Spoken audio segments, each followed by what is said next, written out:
Welcome back to our Hatters What we're talking about the thrilling 0-0 draw against Rotherham this week. Shouldn't take us very long. How you're doing?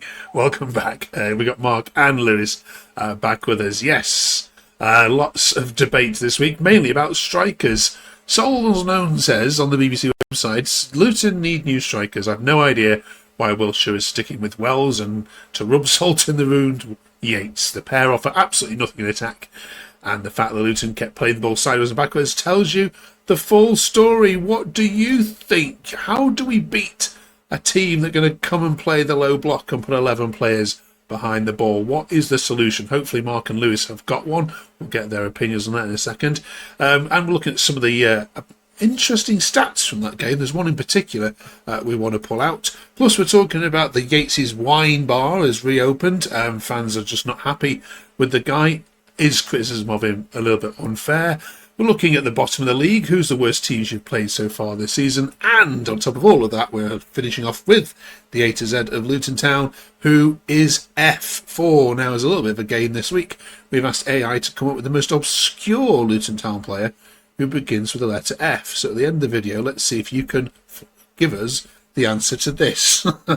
In 2013, Peterborough United sent a player to Luton on loan. In 2014, when you were in the conference, he played one game before you then moved to Cheltenham Town loan and then re-signed with Dagenham and Redbridge. Can you name the most obscure player who begins with the surname F? At the end of the video, this will test Mark's knowledge to the limits. Let's see how he does. Right then, how are you both doing? Won't last long in the memory, that one, Mark, will it? Sorry, I've forgotten already. No, it was... Rotherham said they were coming with a depleted side. The defenders out apparently, and then their forwards went off. But in some way, I sort of give them credit because they came for a draw, they got a draw. But I think some of the times where teams come for a low block, sometimes we give them encouragement and they step out of their low block. But because you could almost say we dominated too much, because there's no encouragement for them to step out of their low block. And yeah, we missed Saville, because then that would have released Farnay to try and do more further forward. But I think it was 70 minutes before we had a shot on target. So yeah, it's not one of my most memorable 90 minutes. Let's have a look at some tweets from the game, shall we? Luton still needs someone who can bang in the goal. No point dominating possession, Lewis, from territory without scoring. Phil says, dire game of football. Luton are playing with such a slow tempo and far too safe when in possession to cause problems. Yeah, do you agree the tempo's far too slow, Lewis? Yes, I think if your defenders are standing on the ball, that is, for me, straight away a problem. When you do play against a team that are putting 11 players behind the ball, you need to kind of limit your touches and kind of move the ball at a certain tempo. So it invites players to, well, press you for a start, but two, movement as well, and you can move the ball frequently through the lines. And I just feel like if your centre half is standing on the ball, the striker isn't going to press you down, because, they're doing it because you've got no one to pass to. So essentially, they're just waiting for you to force an error. And unfortunately, it just happened far too often against Rotherham. And we then resulted to going long at times, but then we didn't have a target man type of striker. So you can't go long when you've got a Yates and Naki Wells, who are two strikers that don't win any headers.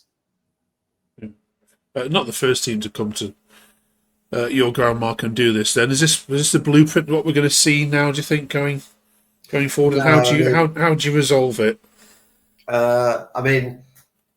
Jack's still learning, and he'll have learned a lot from that. I mean, he's learned from the Forest Green. We conceded 3, and we went to Stockport, and we sort of knew what to do 3-0 up. So Jack's very intelligent, and he's got great backroom staff, so he'll go away and he'll learn from that. But prior to Jack, this is nothing new. If you're going to take some positives, we didn't lose, and in the past, teams that come for a low block, they find the space and they break away, get a goal, and we lose these games against teams that normally come just for a draw, but we're a lot more solid to stop that happening. But like I said, I think that we miss Jordan Clark. He's our creative midfielder. We miss trying to get Lamine Fane further forward. I mean, if you look at the substitutions we made, it wasn't for the want of trying to change different things. Ali came on and Kadoa came on and Zach Nelson. So they were trying different things, but I just think I can't remember Rotherham's keeper having a save to make. Unfortunately, you almost think do what the opposition least want you to do, and I think we did what they were hoping for, and I don't think we got them out of their comfort zone, and it was just comfortable for them. They didn't need to. We didn't get behind them, and it was just. I just think it was inevitable what was going to happen. I think even the referee felt sorry for us. He only added 3 minutes on after 90 minutes. Yeah, I think it got the TalkSport, was it TalkSport or BBC commentary game as well. Oh my goodness. Let's look at the stats then here. Lewis, the one in particular which has caught the eye is the successful final third passes, with Rotherham's 36 to your 111. So, I mean, for somebody who wasn't at the game, that suggests that, actually you were getting into the right positions. Just not really doing much with it. Was that how it went? It's been like that for majority of this season, if I'm being honest with you. This is why when people keep saying, "Oh, we need a striker," it doesn't matter what striker is playing for us. We could have the best striker in football right now that plays for Luton. They would have not scored against Rotherham on the weekend, because when we do get into these attacking areas, we just don't create clear-cut opportunities. This is our problem. We don't have the quality in the final third. Either decision-making is letting us down, or we're just not showing the right quality. For me personally, I don't think we replace Asgard, who left to go to Rangers in the summer, and I was expecting the likes of Zach Nelson to kind of step up and take that place. He hasn't done it. Clark can't do it all on his own, and plus he's a little bit, different type to Asgard, I would say. I think Asgard had more quality, but I think Clark showed it in other ways. But yeah, we really need a creative midfielder. I think if Jack Wilshere is going to use that contact book, he needs to use that for a creative midfielder in January. I don't think the striker is an issue, because a striker can only work with the service he's got. And for me, the likes of Wells and Yates, they're not getting the service on a regular, consistent basis. Although Yates doesn't do himself any favours by being 10 yards away from the ball every single time. We need to still do more in that area. But if we're not going to produce the right ball in the right place at the right time, then no striker is scoring with us.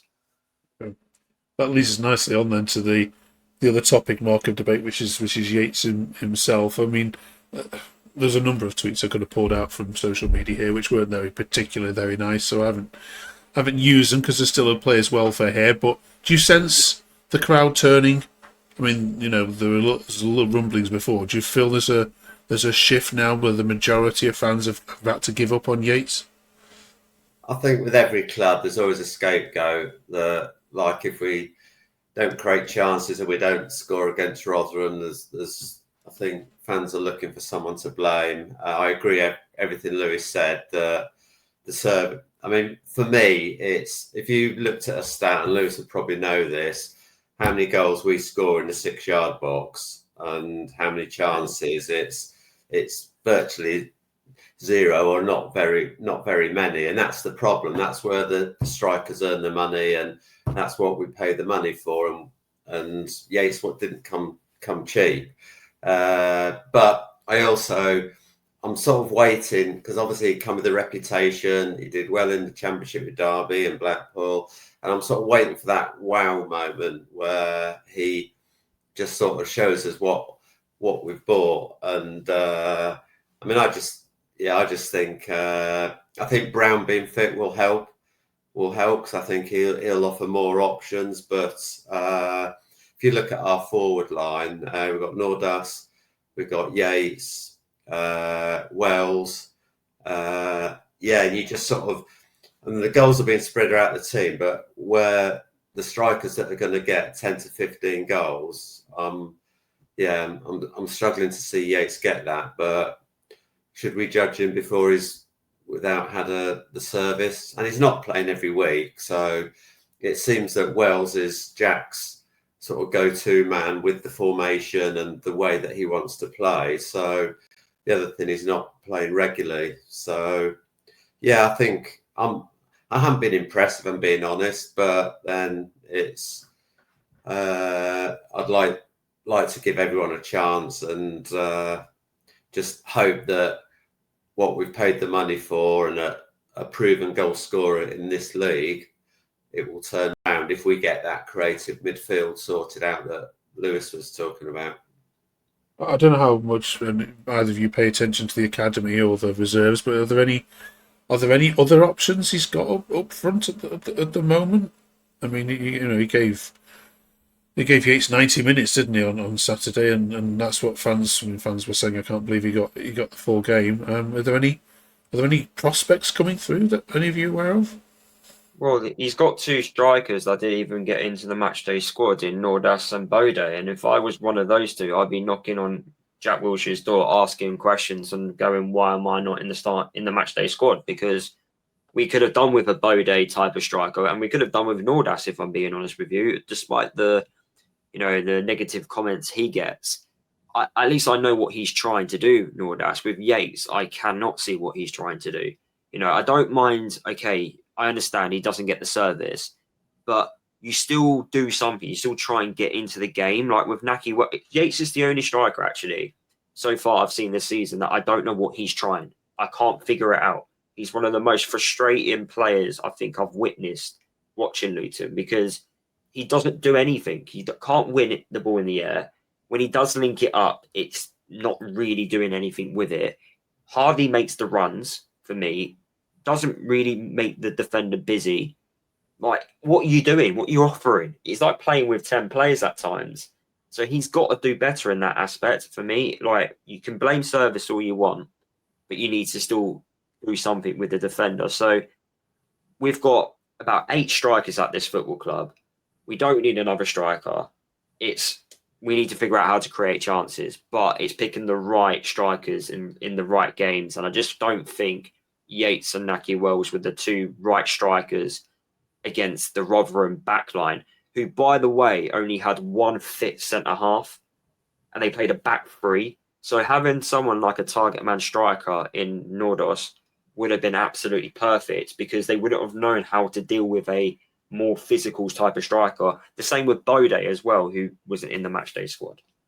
I mean, I would just add to that. You'd talk about, and you'd look at Elijah. When Elijah has runs of where he's not scoring and he's struggling with his confidence, wherever his game is, and it's an absolute pain for defenders. He never rests, and his off the ball work goes largely unnoticed because strikers are judged on goals. But I would love to have Elijah back now, and if he's not scoring and we're not creating chances, he will just make the defenders not 90 minutes a nightmare because he'll just be on their case the whole game. And I think that's what we want from Yates, is if he's not getting the chances, just be an absolute nuisance. And then if that takes a defender out of position, then it might create chances for somebody else. But yeah, you say, is there anybody waiting to come in? And I don't know how long. I don't think Elijah's going to be anytime soon, but I'd love to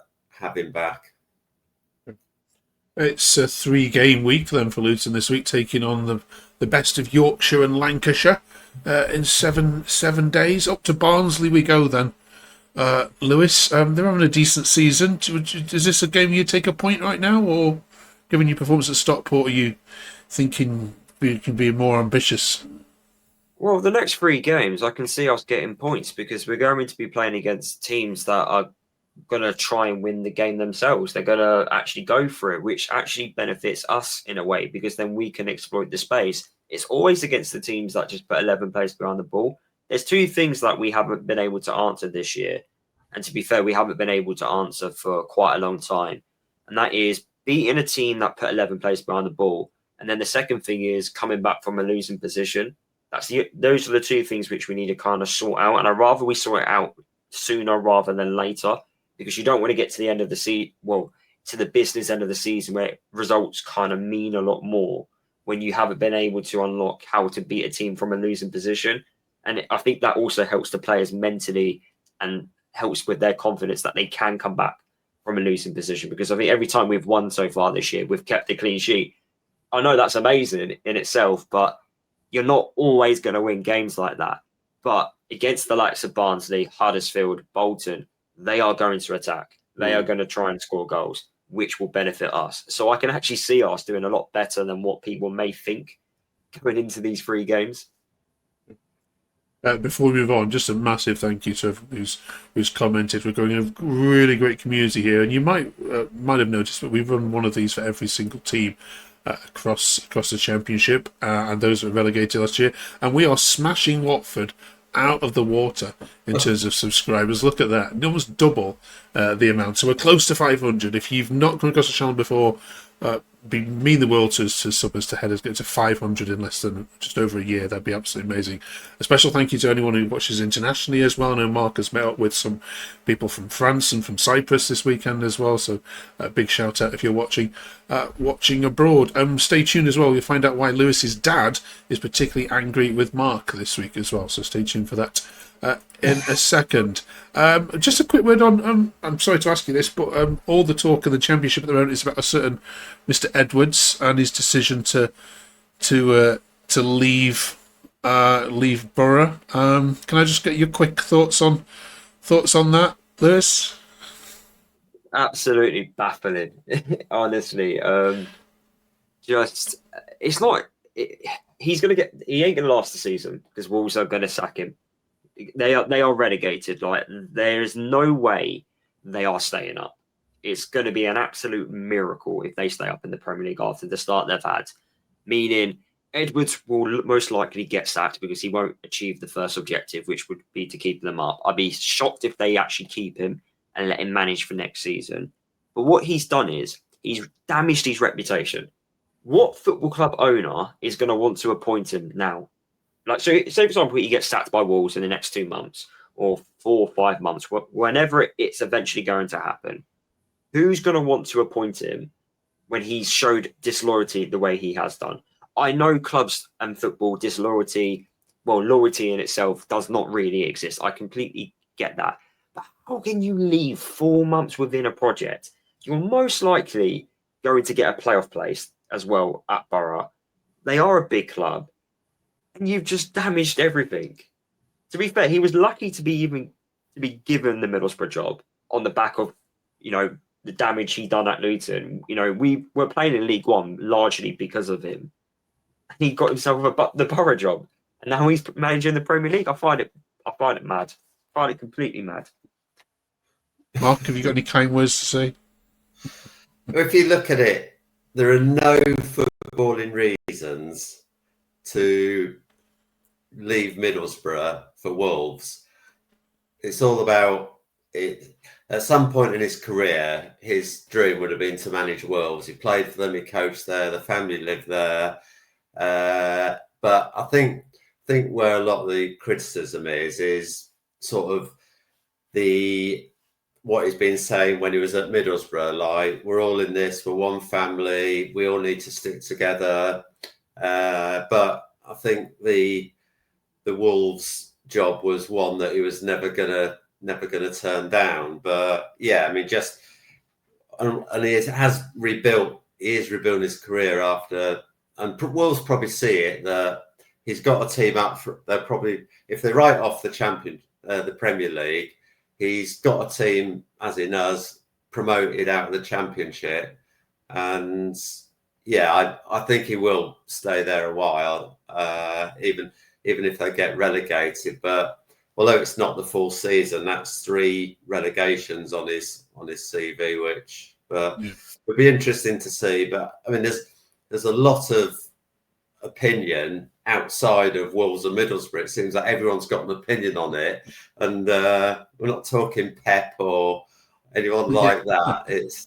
I've never seen never thought he'd get this much opinion on moving from Middlesbrough to Wolves, but there you Yeah, go. there we go. You've met him as well several times. Nice guy. You wish him well. Oh yeah, like just an absolute gentleman, and he's had spent quite a bit of time on the Premier League cycle, but at the end of the day, he got us to the Premier League, and whatever anyone says, it was he had played a big part in that. But I mean, yeah, just stay at Middlesbrough. They're gonna get either get in the playoffs or get promoted. I always feel once you've got it on your CV like a promotion, then your stock raises. But at the end of the day, it wouldn't happen for footballing reasons. Let us know your thoughts in the comments as well. We also want your thoughts on this next item as well. Who are the worst 3 teams Luton have played this season? And personally, who would you like to see get relegated from this division? There's the table at the bottom. It's we've got the whole of the bottom 8 are separated by just 5 points, which, of course, this time of the season can all change. First of all, who is the worst side you've played so far this season, Lewis, from memory? At the moment, I would have to give it to Peterborough or Burton. The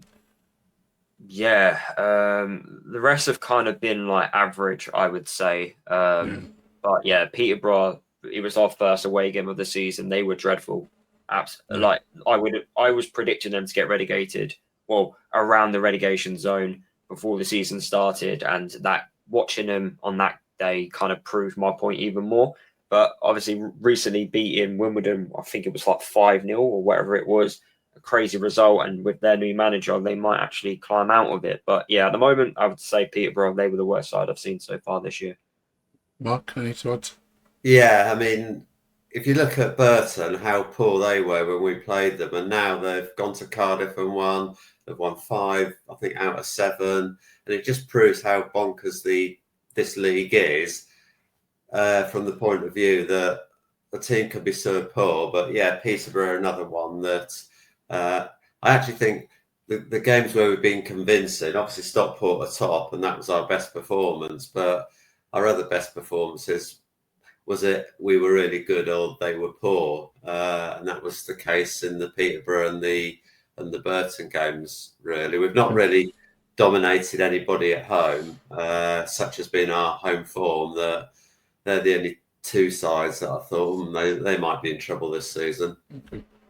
All up in the Championship, you're missing the commentary fans on social media, just doing everybody's heads in. Is there any fan bases that you've come across so far, either in person or online, that you would like to get rid of, even at maybe not at the bottom of this league? Who would you like to relegate if you could from this division? Just because I know you haven't got any rivalries, but yeah, is there any club doing your head in? Not doing our head in, but I think Stephen are just still dining out on their win against us. Okay. That's it. That's all I can say is we've got them in January, and we need to find some home form because it'd be unbearable if they beat us twice in the season. Okay. Lewis, anybody doing your head in? No, they've all been behaving themselves this year, which has been nice. Rotherham fans were piping up a little bit on the weekend because we were slagging them off for putting 11 players behind the ball. I wasn't against it, that was their game plan. But yeah, they didn't like the fact that we were saying that they were parking the bus. Well, that was just the truth. Apart from that, yeah, I can't really say. All right, let's go on to that A to Z then. If you've just joined us, we've been doing the A to Z of Luton Town for the last goodness knows how many weeks now. We're up to the letter F this week, so it can be a player, manager, owner, any stadium, any big event that's happened to Luton. We can include fans here as well, because of course that's what makes the club, I suppose, including your good selves. Before we get into that, Mark, a bit of telling off from Lewis's dad last week on the E. I don't know if you saw this. Dale Williams Senior says could have had Sean Evers, had to sell him to keep the club afloat. There was no shock that my son Lewis couldn't remember him, but Mark. And a big, a big shout out to our community as well. Thank you, Dave A, Tom Allen, John Piper, all of you who comment regularly. We read all your comments every single week, and we're delighted to you spend your time engaging with us. Please continue to do so as we hit the letter F. Do you feel ashamed that you forgot that one, Mark? Or? Not really, but I'll have words with Mr. Williams Senior at the next home game. Okay. It's not Right, going to Barnsley, is he, Lewis? No, we're not doing Barnsley this week. We're saving up for Christmas. Okay.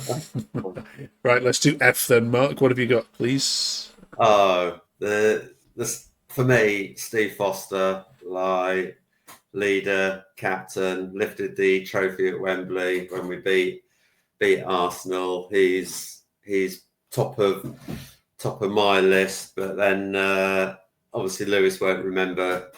Probably wasn't even born, but Jake Finley was our captain of the 81-82 season, and he was one of the three keepers when we used three keepers at Anfield in that memorable 3-3 draw. So they're two, and then obviously I'm going years back, but then with the Futcher brothers, Paul and Ron Futcher. So I think I'll let Lewis have the more recent ones, because I've just gone way back in time, and I can see Lewis just like scratching his head. I think, who?